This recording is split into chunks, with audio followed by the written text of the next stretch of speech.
and there was another attack on a vessel, which it seems that the report shows that the ship was boarded and seized.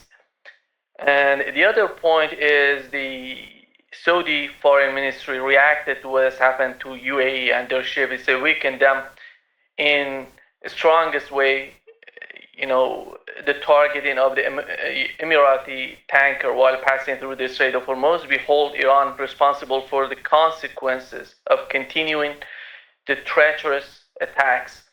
This is the situation in the Strait of Hormuz. We know that there are negotiations going on between Iran and Oman. Iranian foreign minister said that they didn't finalize it yet, but the talks are happening. What is the situation in the Strait of Hormuz? Saudi Arabia's statement is basically one of desperation, because they are trying to mobilize proxies and mercenaries against the Yemeni armed forces and Ansarullah. And of course, since Saudi Arabia and the Emirates have very poor relations, Saudi Arabia is trying to encourage the Emirates to join them. But that would not bring about any real change. And it's not going to give them the upper hand against Yemen. The Yemeni armed forces today are much better equipped than they were before. And they've defeated the Saudis already. They defeated the Saudi Emirati combined forces with all their militias, and at a time when both countries were much better off and stronger than they are today. So, shouldn't take anything that the Saudis say that seriously. But the Iranians are enforcing their rules over the Strait of Hormuz. These countries, they participated in the war against Iran.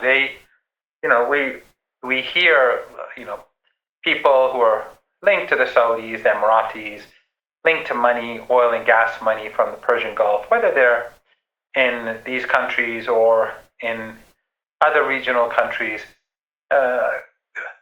complain about Iran striking the innocent Arab regimes, Arab family dictatorships.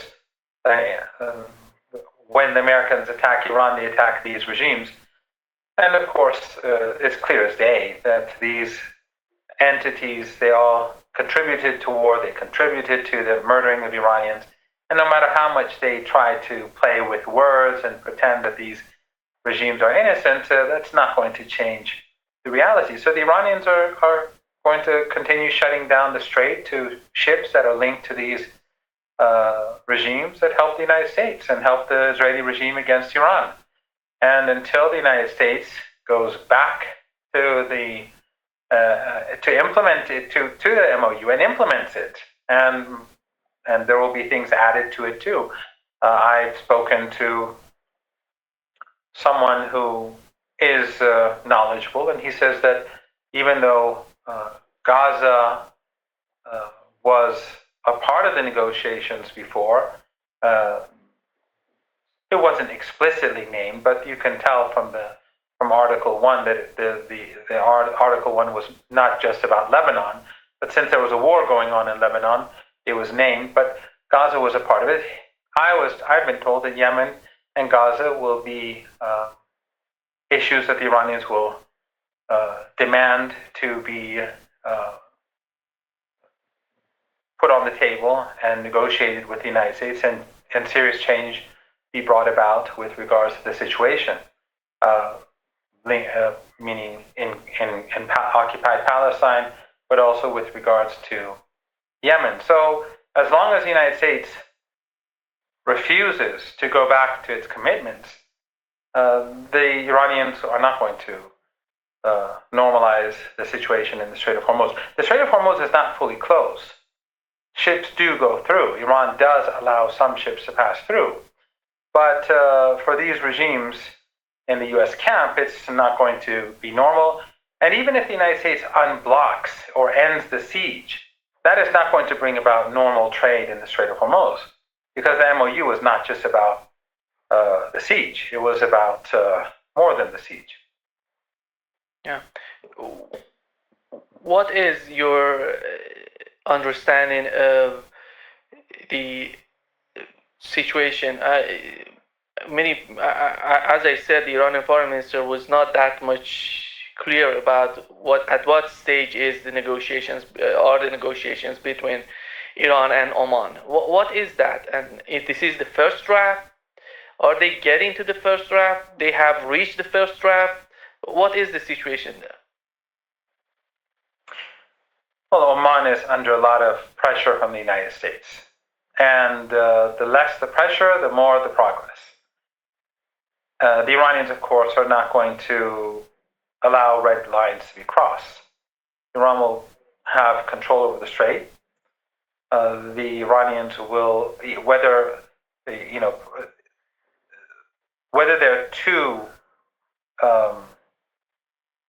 routes for ships at the beginning, or later on, if there's one route later on, the Iranians will demand oversight on both the Omani side and on the Iranian side. They won't just close their eyes to what goes on alongside Omani shores. They have to know exactly what happens. And the issue of fees is something that the Iranians have said will exist. The Iranians are not going to relinquish that. And so if the Americans keep putting pressure on Oman, then the deal will be delayed. If the Americans back off, then we could have a deal. And then perhaps the Americans, if Trump is in his right mind, he will use this as an opportunity to revive the MOU. He could pretend that this was a great victory for the United States and that he's destroyed the Iranian Air Force, Navy, and whatever else it is that he's destroyed. He's destroyed the whole country, and we're all dying, and we're begging for a deal. And then he can say, this agreement was a huge achievement by the United States, and then he could move and implement the MOU and say, well, we're implementing the MOU because we destroyed Iran and we've achieved all of our objectives. And of course, the MAGA crowd being a bunch of SEALs, they'll just clap, just like when Netanyahu goes to the Congress and the congressmen and women and the senators, they all clap like SEAls. And the MAGA crowd will clap for Trump like SEAls too. He can get away with it from when it comes to his cult following. But whether he can do that, whether the Zionist lobby will allow him to do that, whether the Israeli regime will allow him to do that, that's the big question. The rational thing to do right now for the United States is to bring an end to this. They lost the war, they lost siege warfare, and after that, after signing the MOU, they restarted the war after they violated. Because what Trump was trying to do with the MOU was try to achieve through the MOU what he couldn't achieve on the battlefield and what he couldn't achieve through siege warfare. So he refrained from implementing his side of the bargain and tried to undermine the Iranians in the Strait of Hormuz. And the Iranians were not dumb, they were not fools. They blocked him, and then he restarted the war, and that failed too. And then ultimately, the Iranians carried out some of their own strikes to teach him a lesson and tell him basically who's boss. And so the Iranian position today is stronger than what it was when the MOU was signed. The Iranian position now is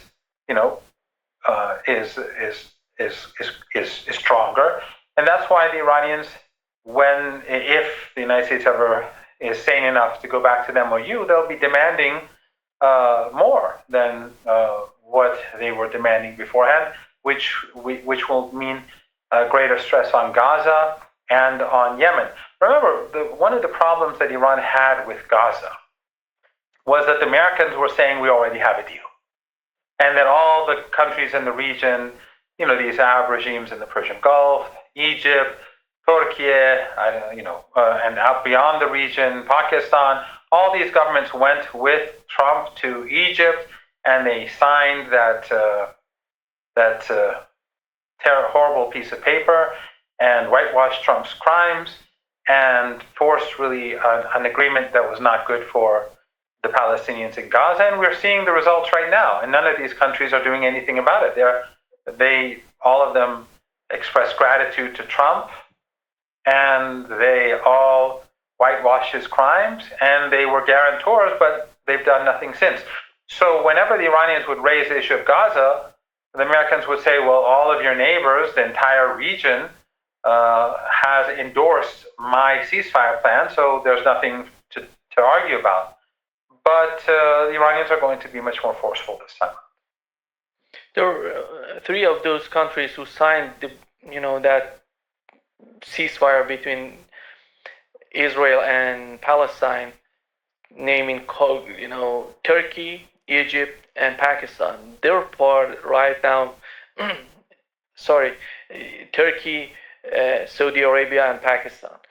They are right now. They have yesterday. They signed a military pact, all of them coming together, which was reacted. We've seen the Iranian reaction. Iranian foreign minister said they're welcoming these sort of activities because that brings, some sort of independence from the United States, and Iran always welcomes that.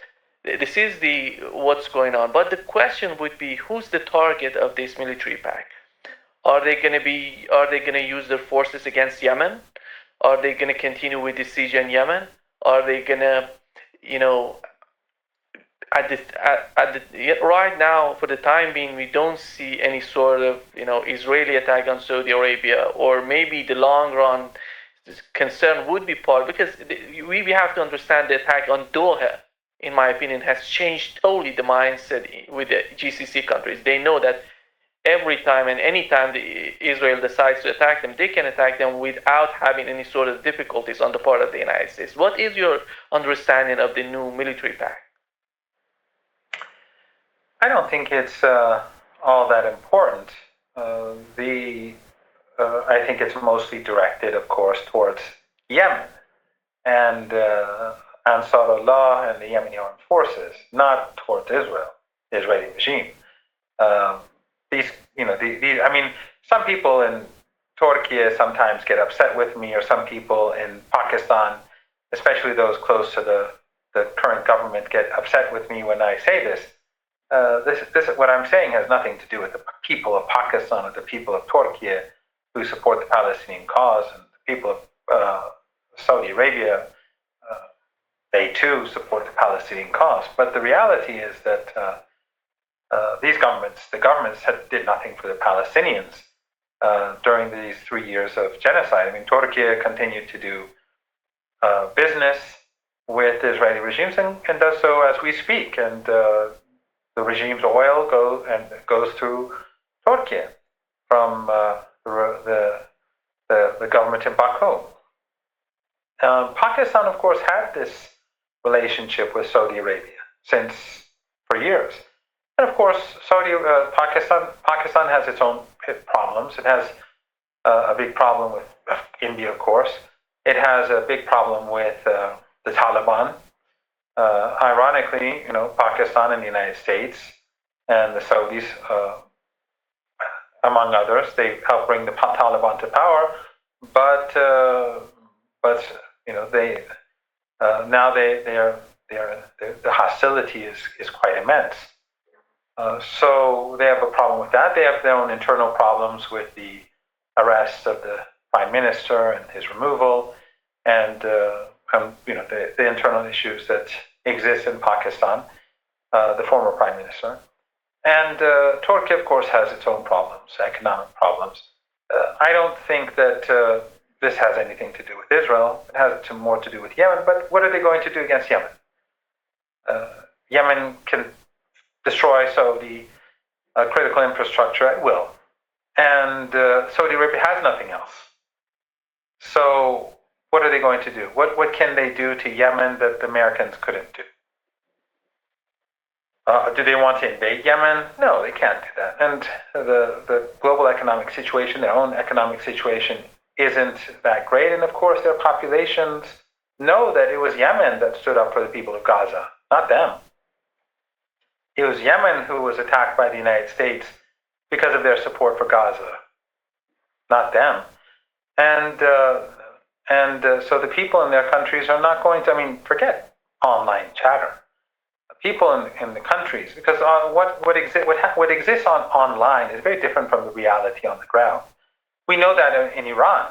If you look at like Twitter or Instagram or uh, Facebook or any of these other online these social media apps, if you try to understand, let's say, Iran through them, you would be shocked and you'd probably have a heart attack when you saw the funeral, or when you saw that how Iran stood up against the empire. Something that's unprecedented in contemporary history. Why? Because on the the the bots and the online foot soldiers that are paid for by governments, the trolls. These they create a very different. They create an image that's very different from reality. So ordinary people recognize that Yemen sacrificed for Ghazi, and they also know that the Saudis, with the help of all these countries in the region, except for Iran, they carried out years of genocidal war against Yemen, and they failed. And it weakened Saudi Arabia. Saudi Arabia has never recovered, and Yemen is stronger today than back then. So what are these governments going to do? If you go back to the 1960s, Egypt invaded Yemen, and it severely weakened the country. And one reason why they failed in the 1967 war and why they failed against the Israeli regime was because they were weakened in Yemen. They invaded the country, sort of like like Vietnam for the United States. So what are they going to do? Like, Pakistan, of course, as I said, has this old relationship with Yemen, and Turkey, though, I don't see it doing anything. I don't see it being directed against the Israeli regime. And again, some people very close to the Pakistani government or the armed forces get unhappy with this. When there's a difference between the state behavior and popular opinion. If you ask people across Turkey, do they favor transporting oil to Israel? I'm pretty sure you'd get 90-some% people saying no. But the government still does it. So this is not reflective of popular opinion. Iran, 50 years ago, before the revolution, we had a Shah who was, in the American camp. If the Shah was in power, of course Iran would not, all these people who are in power now would be in prison or executed, and the Shah would be pursuing the same policies as everyone else across the region. So, but the Shah is not in power, and you have a revolution took place, and the Islamic Republic of Iran is a state that is, in principle, supportive of the Palestinian people and willing to actively support them rather than just through the words. So I don't think anyone should be offended by this. It's just a reality. If that reality is something that they makes them unhappy, then they should move to alter that reality. But in any case, none of these countries condemned the U.S. attack on Iran. The war in Iran was never condemned by them, and they never took sides with the people of Yemen when the genocidal war was being carried out for years. Just like in Gaza, they starved Yemen, they slaughtered hundreds of thousands, they bombed schools, weddings, funerals. They did the same thing that the Israelis did to Gaza, but when it came to Yemen, it was okay because Saudi Arabia and the Emirates, which had a lot of money, were behind it. So, that the war in Yemen failed, and they're not Saudi Arabia. Saudi Arabia, its only way forward is to stop being the airbase of the United States and to learn to live with the people of Yemen, to learn to live with the people of Iran, to learn to live with the people of, in Iraq and wherever else, And what have they done for Syria? What have these regimes done? Even Qatar, all these countries worked so many years and helped destroy Syria as a part of this U.S. project, Timber Sycamore, for this, in collaboration with the empire, the Israelis, the Americans, the Europeans, the Turkish government, Jordan. But then after it fell, the situation inside Syria today is worse than back then. Why aren't they helping? Why aren't they assisting the people of Syria who are living in misery right now? They have money, or at least they had money, last time I heard. So, no, I don't think that this grouping is going to have much impact. If it was a serious grouping, which was to help the Palestinian people, I would welcome it, and I would hope that the Iranians would give it its full support. I told you before, if Syria, forget these three countries, if Syria decided that it wanted to take its territory back from the Israeli regime, the first country to support it would be Iran.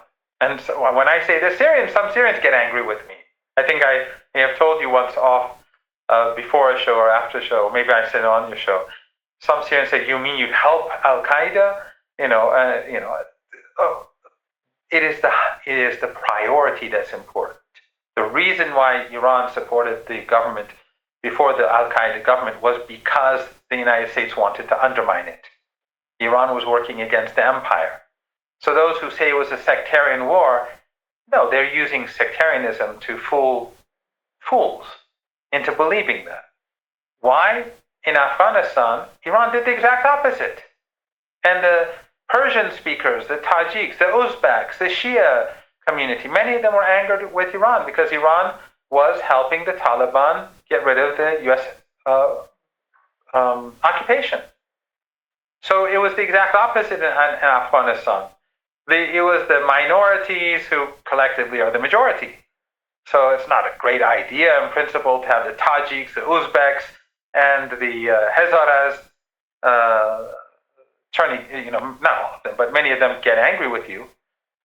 But in Afghanistan and in Syria, the objective was the same. So if the Syrian government today decides to turn against the empire, then I've no doubt that Iran would and Hezbollah would support it tomorrow, regardless of whether that makes the people who were opposed to this government or are opposed to this government unhappy. Because for Iran, the empire is the root of the problems. It's the root of the problems in this region. And if the empire goes, many of the problems will gradually cease to exist or become minimal. But when you have an empire, they will constantly manipulate, they'll turn people against each other, countries against each other, groups against each other, and of course the region will be what it has been for a very long time. Actually, we had a statement on the part of Hezbollah mentioning that they're prepared to talk if Syrian government tries to,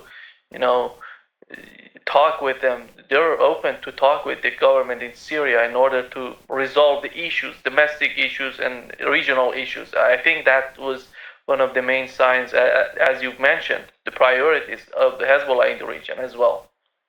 Well, it's clear that the resistance is sending support to Hezbollah through the black market in Syria. And the Syrian government, in coordination with Americans and the Israelis, they've been trying to block those shipments of material. So we saw them, with great pride put on Syrian television a truck recently that they, I think it was and they showed that they had missiles and equipment for drones and things like that coming from Iraq. But, so the Syrians are collaborating with the Americans and the Israelis, but in reality, they're weakening themselves because if Hezbollah is more successful against the Israeli regime, that strengthens the hand of Al Qaeda. That strengthens the hand of the Syrian government. But, it was the Americans that brought them to power. Al Qaeda is on our side in Syria, as Jake what's Sullivan. his name? Jake Sullivan said in his email to Hillary Clinton. So obviously, it's not going to. You're not going to see that sort of change easily Yeah. The come other about. point is, yeah, yesterday we've learned that Iraqi resistance said that they're not going to attack. They postponed the attack on Saudi Arabia because of the pressure in Iraq on them. And we've seen the footage of the Iraqi helicopters going to that region to monitor everything that is going on to avoid the attack. And so far, they have postponed the attack. And on the other hand, Yemen is fighting Saudi Arabia in their territory. We know that the proxies, Saudi proxies, are there. They're fighting with Yemen on the ground. And do you see any possibility for Yemen to go underground in Saudi Arabia, or they don't need necessarily to do that? They have to, if they decide to attack Saudi Arabia, it's going to be all with drones and missiles. Well, first of all, with regards to Iraq, those helicopters cannot do anything. That's symbolic. There has been an agreement to hold back for now. The Americans paid the Iraqi government $500 million of its own money, by the way. I mean, Iraqi oil, which is exported, all the money goes to the United States. Thanks to the stupidity of Saddam Hussein in his invasion of Kuwait and the UN Security Council resolutions, which have not been lifted, all that oil wealth goes to the United States, and then the United States decides if they want to give the Iraqi government its money or not. So they have a stranglehold over the Iraqi people. It's sort of like Venezuela. And so, first of all, the Americans gave $500 million of Iraq's own money back to Iraq to use. And so I'm sure that was one incentive. But also, I think there's a lull in fighting across the region right now. And we see, like in the Persian Gulf and the Strait of Hormuz, there's quiet for now. I think these are not unconnected for the time being. And with regards to Yemen, I mean, Yemen has imposed a siege on Saudi ships. Why? Because the Saudis started a war by bombing Yemen, but also because Saudi Arabia has imposed a siege on Yemen. I mean, the reason why they put a siege on Saudi oil tankers is because of the siege on Yemen. This is all about the siege on Yemeni women and children. The Saudis have been trying to strangle them for years. And now that Yemen is saying enough is enough in the West and in regional regimes, these that are bound to the West, they're all in shock. And what is Yemen doing? Well, they bombed the international airport, they starved the people, they bombed the port. So they shouldn't be all that surprised. But there's no reason why Yemen should enter Saudi Arabia. Saudi critical infrastructure, its oil exports, can be stopped by Yemen very easily. And the Saudis are hurting badly, especially with what's going on in the Persian Gulf and the Strait of Hormuz. So Yemen doesn't need to go into Saudi Arabia. They can just pile on the pressure. And Saudi doesn't have that sort of money. They've spent hundreds of billions in the war against Yemen. They've wasted hundreds of billions in these huge mega projects, which didn't get like the line and things like that. And it's a family dictatorship. People get their money. People at the top, just like in these other countries. So Saudi Arabia is not in an ideal situation, nor any of the countries in the Persian Gulf. And this is, by the way, something that I think the Americans should be worried about, because look at the situation in Japan. The Japanese economy is in trouble, and the Japanese are maybe forced to start selling their bonds in the United States to prop up the currency. And then the Saudis and the Emiratis and the Kuwaitis, who are losing lots of money and have lost a lot over the past 5.5 months, they're going to need a lot of their money back to sustain their economies, because they consume a lot. They consume more than probably any other country in the world. They export oil and gas, and and refined goods, and but they consume a huge amount of goods. And so a lot of so Trump was hoping to get trillions of dollars from the Persian Gulf to go to the U.S. economy, but what he's done is basically stop that from happening.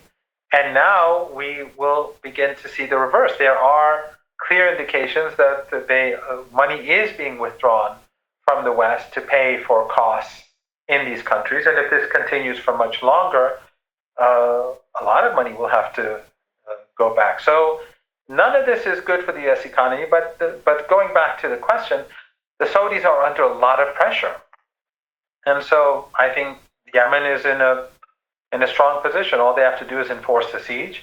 The Strait of Hormuz is closed for now. Saudi Arabia, the smart thing to do is just to negotiate with Yemen and end the war. It's quite amazing that they're unwilling to do that. There is some sort of confusion happening, in my opinion, is that if, let's assume, the United States and Iran reaching some sort of agreement before Saudi Arabia removes the siege on Yemen, it means that we're going to see the opening of the Strait of Hormuz while Yemen tries to put pressure on Saudi Arabia in the Red Sea. If Iran does that, it means that they're going to reduce the pressure on Saudi Arabia, which means that the Yemeni blockade doesn't mean that much for Saudi Arabia. Is there some sort of coordination, cooperation between Iran and Yemen that before removing the siege on Yemen, Iran would not let the strait to be opened? There's always been coordination between Iran, Yemen, the Palestinians, Hamas, Islamic Jihad, Hezbollah, and the resistance in Iraq. That's always been the case. So that continues to be the case, and if there is progress at some point, that will be a part of the negotiations. But we aren't there yet, and it's very, at the moment, it looks far off. Maybe it isn't. We don't know. I mean, Trump is someone who I would never try to predict. And whenever someone says, "What do you think will happen now that he said so and so?" and I always say, "I have no idea." And right now, as you and I are speaking, you may have some crazy Truth Social post come out, and then the whole discussion changes. It's quite possible because that's what's been happening throughout the last few months, and I don't. At the moment, I don't see any great indication that the United States is going to move swiftly towards a resolution to the problem. If they did, it could be resolved quite quickly. I mean, if the Saudis and the Yemenis came to some sort of agreement, it would benefit both sides. If the Saudis apologized to the Iraqi people and made up for the crimes that they carried out, and against the Iranians, because they murdered 5 Iranians who were there to help manage the Arba'in ceremony, the commemoration of the 40th day after the anniversary of the martyrdom of Imam Hussein. But in any case, if the United States went towards resolving this issue, if they seriously moved in that direction and moved to revive the MOU and actually implement the MOU, the situation in the Persian Gulf could move close to normal in 3-4 weeks.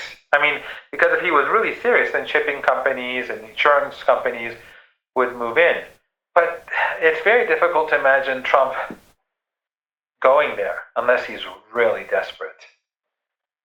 And the situation is bad. I mean, as you pointed out earlier, the Strait of Hormuz is almost shut, and the Red Sea is, exactly what we're witnessing. It's oil is not getting through. So Saudi oil, its production has been reduced, and that oil is going all around the African continent, which is, some say, cost $7 or $8 a barrel extra just so that it can go around the continent. So this is this is a very dangerous situation for the global economy, and Trump has midterm elections in less than 3 months, even though he doesn't seem to care, but everyone around him apparently does. I don't know if you saw the report on Fars News about the lines that are being discussed between Iran and Oman, which mentions that Iran doesn't let the US or Israeli vessels to pass through the Strait of Hormuz, and warships are not allowed to be passed, and other points that are important. But when it comes to the Strait of Hormuz, it seems that the route that goes in is going to be totally controlled by Iranians. That coming out is going to be partially by Iranians and together with Omani. And considering this, if just mention if the way that I'm expressing, the way that I understood it, and is that correct, or is it something else? And then the next question would be, what would be the long-run strategy of Iran controlling the Strait of Hormuz? Because many people are so much confused with the charging vessels and ships. I think that's not the primary objective of Iranians. What is that? It is important for Iran. I mean, they want to collect fees, I have no doubt, and they see this as compensation for the crimes committed against Iran by these countries in the Persian Gulf region. And I'm sure that the Iranians are going to have preferential treatment for those countries that didn't take part in the onslaught against the Iranian people. But it's more the security issue is the most important thing. War has been waged against the country by Saudi Arabia, the Emirates, Qatar, Bahrain, Kuwait, Jordan, the Israeli regime, and the United States. And the Iranians will not accept the Persian Gulf region being another foothold, being used again as a foothold by the United States against the country. We'll have to wait and see, though, what the final text is like with regards to what ships are not allowed to go through and what sort of fees will be collected. But from my understanding, initially they'll start with 2 corridors, but then it'll merge into one. But it's exactly as you said, that the Iranians will have oversight over the corridor that goes alongside Oman before the merger. So, but we still don't have a deal. I was told that at any minute there will be a statement from the Supreme National Security Council, like an hour or two ago. I haven't checked for like a half an hour before the show, and I don't know if a statement has come out yet, and I don't even know what the statement is going to be about, but I was told that the statement will be released shortly, so maybe that'll have something to do with it. We have this statement. Let me read that statement for you. Iranian Supreme National Security Council, until America corrects its behavior, the Strait of Hormuz will not be opened. Correcting behavior means 1. Never threaten Iran with any language, nor insult this, never insult the nation, the Iranian nation, end the war and aggression against Iran and its allies in Lebanon, Palestine, Yemen, and Iraq permanently. Lift the naval blockade and withdraw U.S. naval and air forces from the area surrounding Iran. Pay the damage for the 2 aggressive wars imposed against Iran. Lift the cruel and illegal sanctions against the Iranian nation. Release the frozen and stolen assets of Iranian people unconditionally.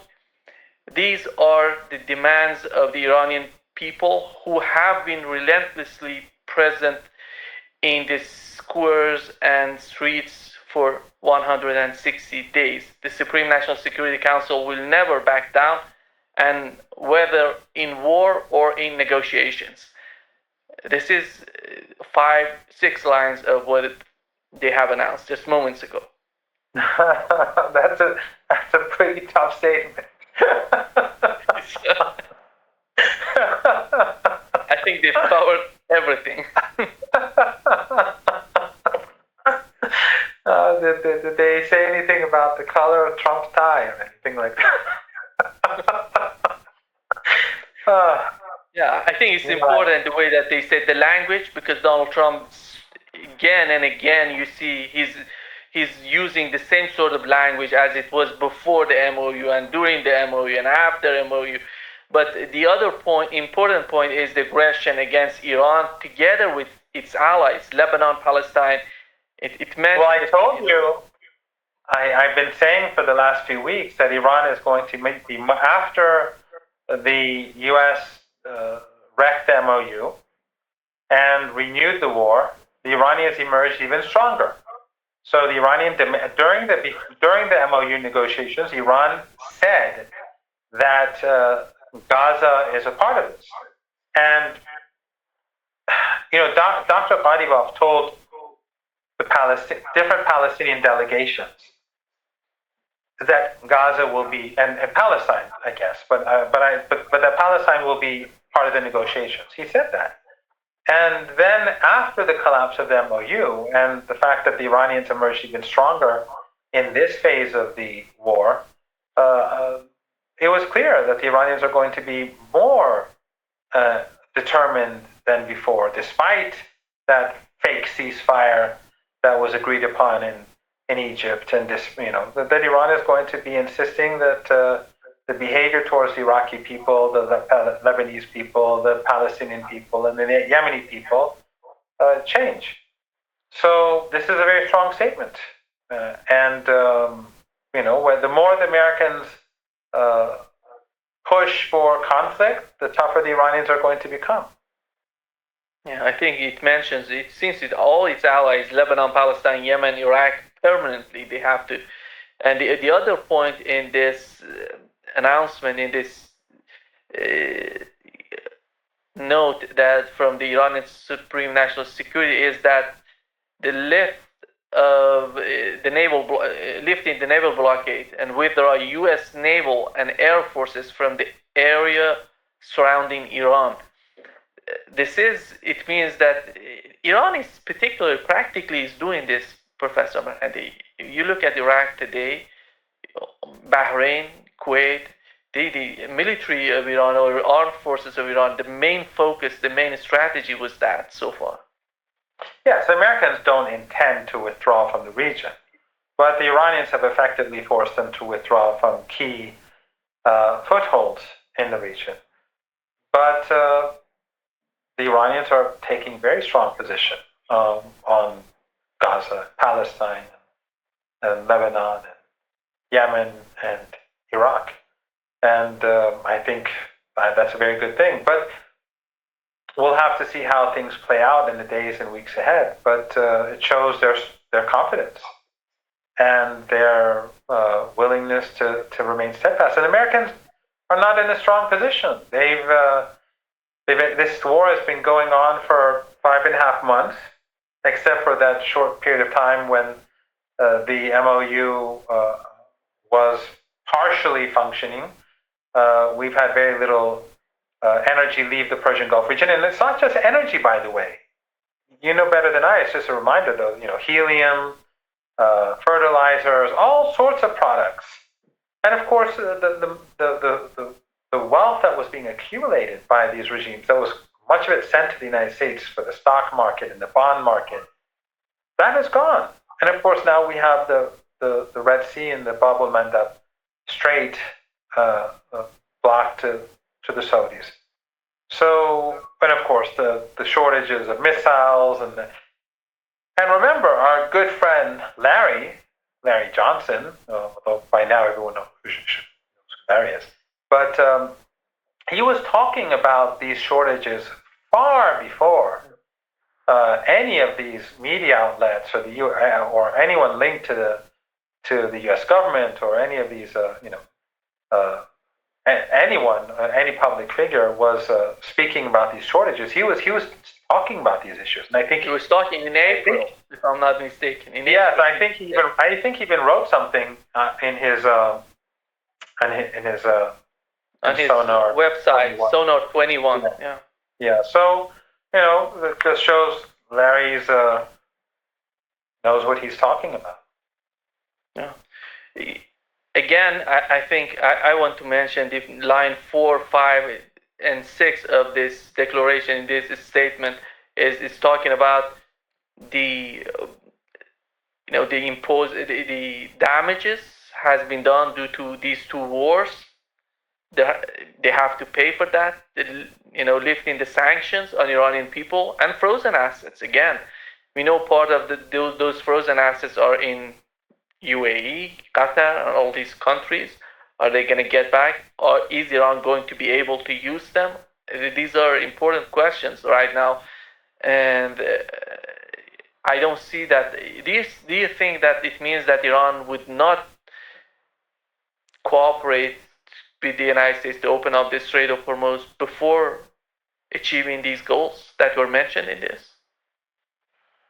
Open up meaning normalizing trade? No, they won't do that. No. I mean, Iran may allow more ships to go through, ships that are friendly from countries that are friendly to Iran in smaller numbers. But Saudi Arabia, the Emirates, these countries have Iranian blood on their hands. Iranians are very, they're very angry, and they feel that and that the government and the armed forces and the state has to be very firm.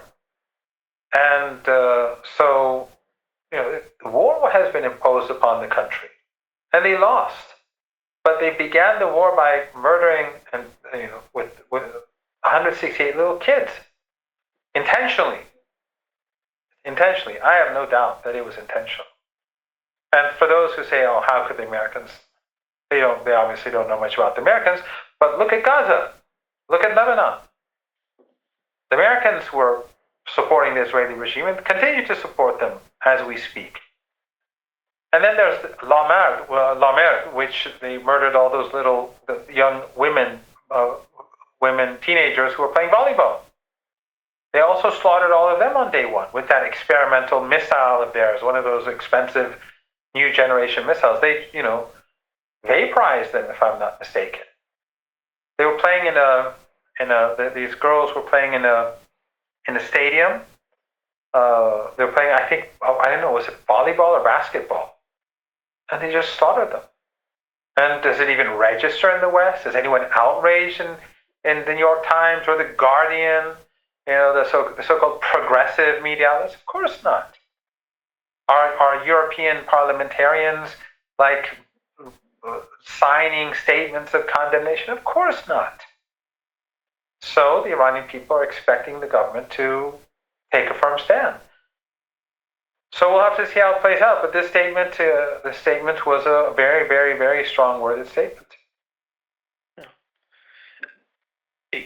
We had the Iraqi Prime Minister saying that September 30th is the final deadline for withdrawal of international coalition forces from Iraq. And because he said that we're keen to build balanced relationships with neighboring countries and will not allow our territory to be used or threaten them.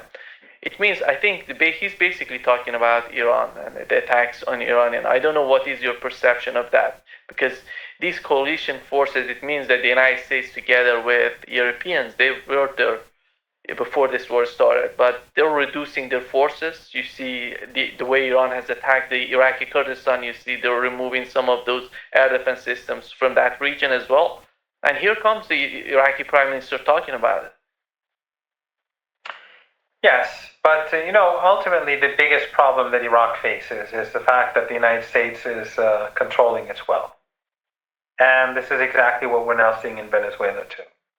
And when the Iraqi government wanted to do a major deal with China, where they would sell Chinese oil and they would do projects in Iraq so that they wouldn't have to go through this process. My God, I forgot the name of the Prime Minister of Iraq. The Americans removed him. The Prime Minister of Iraq when General Soleimani was martyred. General Soleimani was martyred on his way to see. He was supposed to see the Iraqi Prime Minister in the morning. If you find his name, or if some of your viewers find his name, he did a major deal with the Chinese, where that Iraq would send would sell oil to China, and China would carry out projects. And that, of course, outraged the United States because the United States wanted control over Iraq, to, hold them by the neck, just like Venezuela. And so the Americans effectively had Mahdi. Yes, Dr. Adel Abdul Mahdi. Yeah. He wanted to basically free Iraq, liberate Iraq. And his name will go down in history. But he wanted to liberate Iraq from this very disgusting stranglehold that the Americans have over the Iraqi people. But the Americans effectively had him removed from power. So, yes, the removal of Western forces from Iraq is a very important first move. But ultimately, the only way to have Iraqi liberation is when the Iraqi people have control over their own money. And by the way, one thing that these Arab regimes, these family dictatorships in the Persian Gulf, one major mistake, the foolish mistake that they made by putting all their money in the U.S. and in the West, but most of their money in the U.S., they're never going to see a lot of that money ever again. It's just, the Americans will never allow them to take it back. But that's a different story. Yeah. Do you, Professor Marandi, we know with the Strait of Hormuz, the way that Iran would charge together with Oman, all these vessels going through, are they gonna use the dollar system, or are they gonna use an alternative system for this trade, which is so important in my opinion?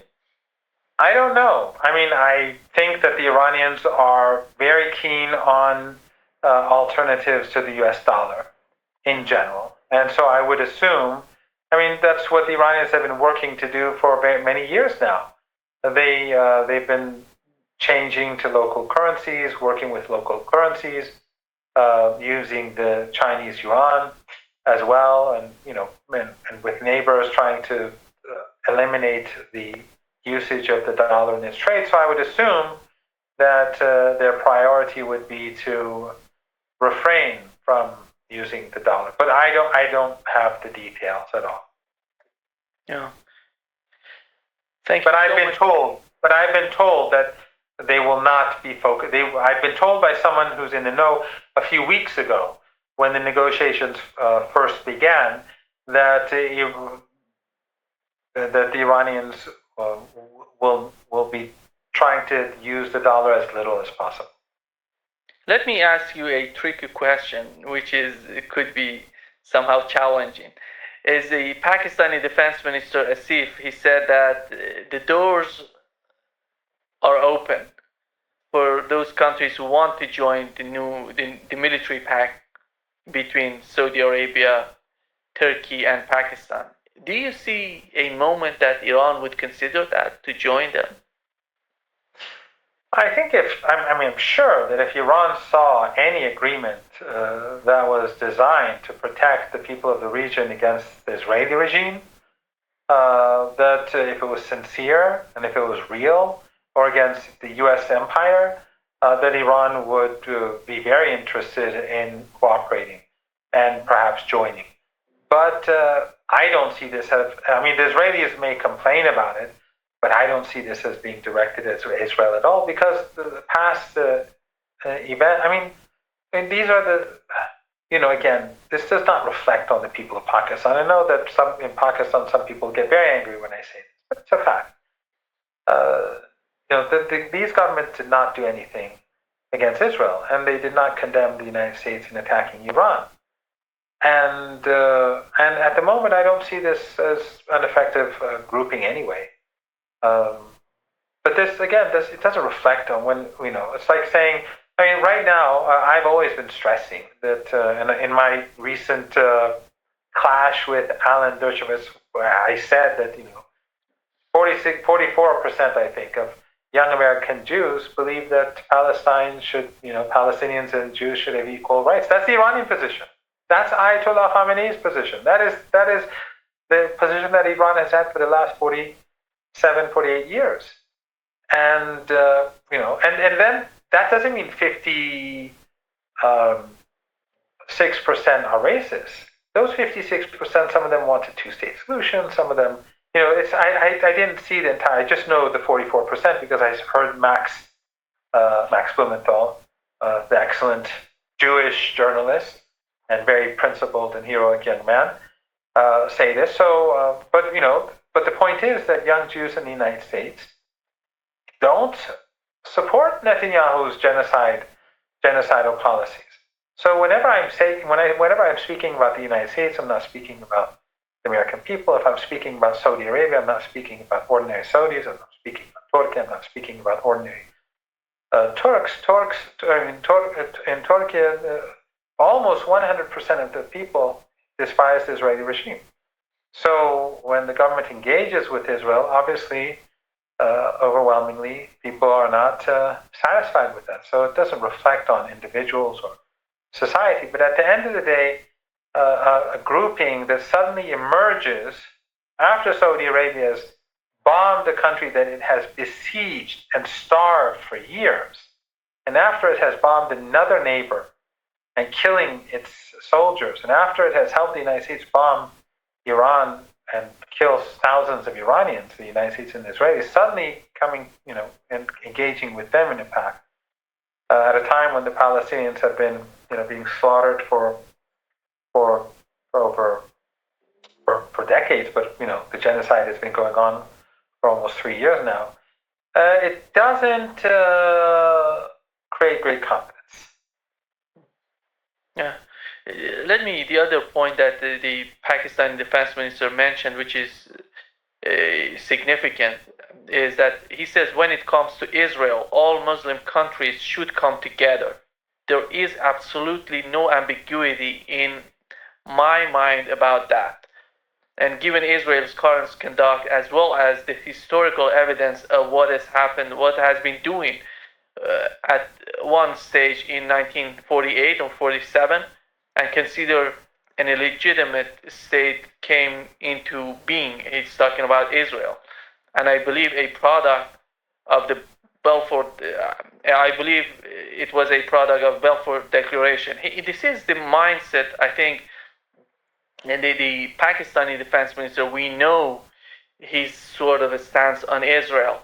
But it means that their people, public opinion in Pakistan, as you've mentioned, there's so much against what's going on between Israel and Palestine. Of course, and this is important. Of course, and Nima, one of the things that worried Saudi Arabia a lot, and their lobby in Pakistan,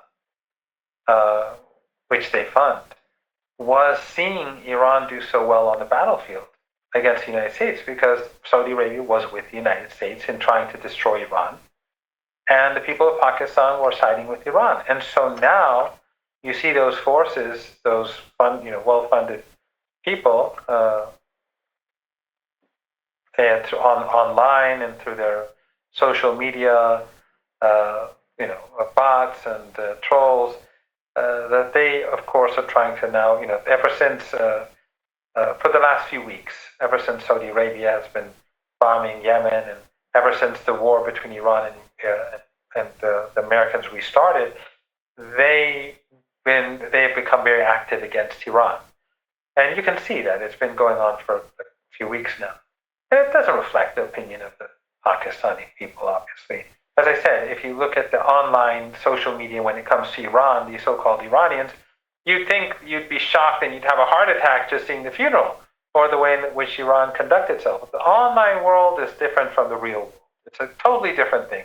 The money, the manipulation, the way in